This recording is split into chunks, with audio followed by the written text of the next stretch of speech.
Hey everybody, this is Daniel Hickson, and I'm bringing to you today a book review kind of recommendation, talking about a book that's been important to me. A while ago I was thinking about doing a blog post about the 25 most influential books, spiritual books, Christian books that I've ever read, and I thought, the post was getting crazy long, and I thought I need to break this up into individual book reviews, and I thought I'll do it by video instead of typing it up.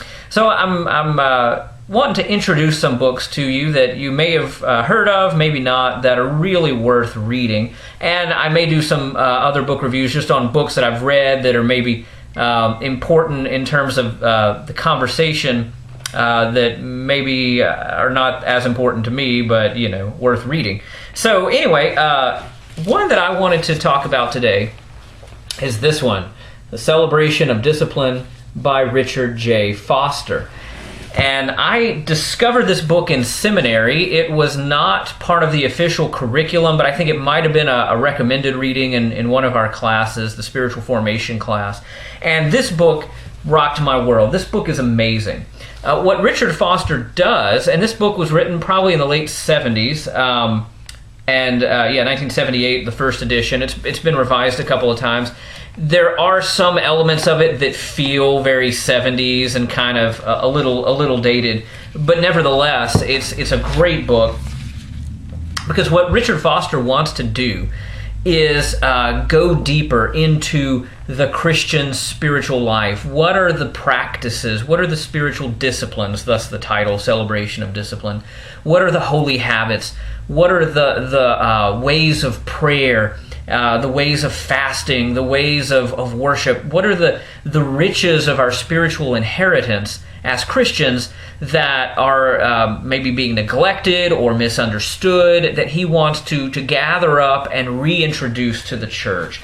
And he talks a little bit autobiographically about his own spiritual life and the hunger that he felt, and his own preaching and teaching, and how he felt he kind of told everything he knew to his little congregation that he was pastoring, and then what do I say next, after just a few months, and he realized he lacked kind of a depth in his understanding, in his knowledge of God, and his knowledge of the holy, and so that's what started him on the journey that resulted in this book.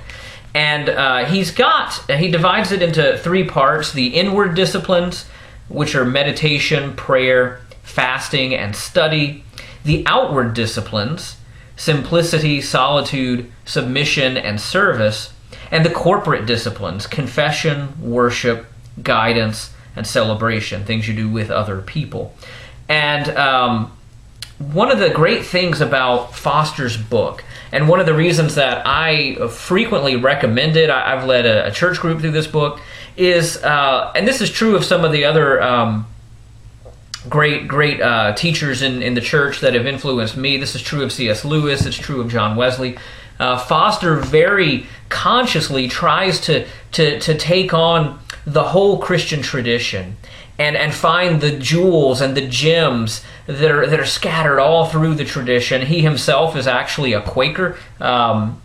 I think he's a member of a Quaker group, but he will quote from medieval mystics. He will quote from Anglicans or Methodists or Puritans or Roman Catholics, whoever it may be, that has some wisdom. Anywhere in the universal or the Catholic tradition of Christianity, he will latch onto it, and he will learn from it, and he will share from it. And so every chapter begins with a quote from one of the great teachers. And so you'll have anybody from John Wesley, one of my great heroes, St. Augustine, Teresa of Avila, Thomas Merton, all over Francois Fenelon, all over the Christian tradition, Catholic and Protestant and Orthodox, medieval or ancient as well as contemporary. And so he takes on board the whole Christian tradition and tries to learn from all the spiritual masters, is what he calls them, the people who've gone deeper than he has in prayer. And a couple of chapters that really just stuck out to me when I first read this book, the chapter on fasting, I thought was incredibly practical. It really wasn't until I was in college that it occurred to me that fasting was something that Christians still did.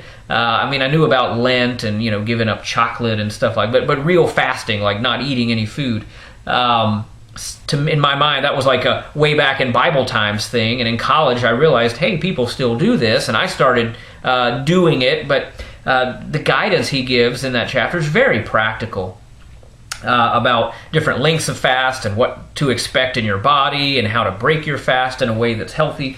But what really rocked my world, and I think this was true of a lot of people, was the discipline of simplicity. I just flipped right to it. There you go. And what does it mean in a consumerist culture, in a culture of more, of filling storage rooms with junk and paying rent for them? When we live in that kind of culture, and yet other people in the world have so little, in many cases are on the verge of starvation, what does it mean to be a holy person, to be Christ-like, to live a simple life? And not only in material simplicity, he talks about simplicity in our speech as well. What does that mean? You know, when Jesus says, let your yes be yes and your no be no, and don't do anything more than that. And so the chapter on simplicity really rocked my world. He actually wrote a whole other book called The Freedom of Simplicity, and maybe I'll talk about that book in more detail one day. But Richard Foster, just an amazing book.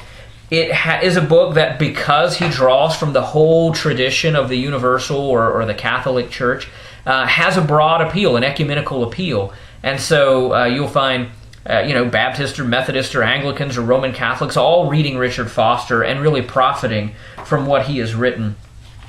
It's a well-written book, and I just really recommend it to you. This is one that I've read several times. It's one that I come back to every few years, and that alone tells you of just the sheer quality of this book as a guide to the spiritual life, to having a deeper life of prayer, to having learning how to meditate on Scripture, to contemplate the presence of God the way that the brightest lights in our tradition have done.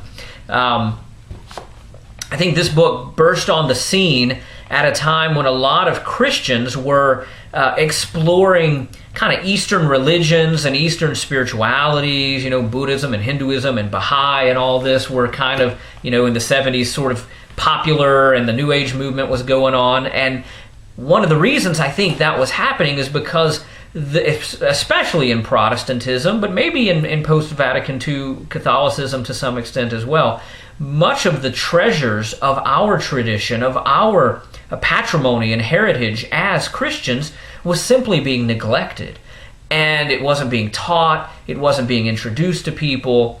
And Foster, along with other writers coming around the same time, were kind of going back and saying, hey, you don't have to go to Eastern spiritual traditions to find these truths or these practices or to learn about meditation. We have a whole rich heritage that for a lot of Christians has just remained unknown to us, locked in a monastery somewhere, but is available to the Christian church. And so Foster was one of those writers that actually helped give birth to the spiritual formation movement that has had a tremendous impact on particularly Protestant, but also I think Roman Catholic churches, and there have been all kinds of formation small groups have started, and spiritual direction has become kind of a big thing, and even recovering some of the old practices like having a confessor or a spiritual guide.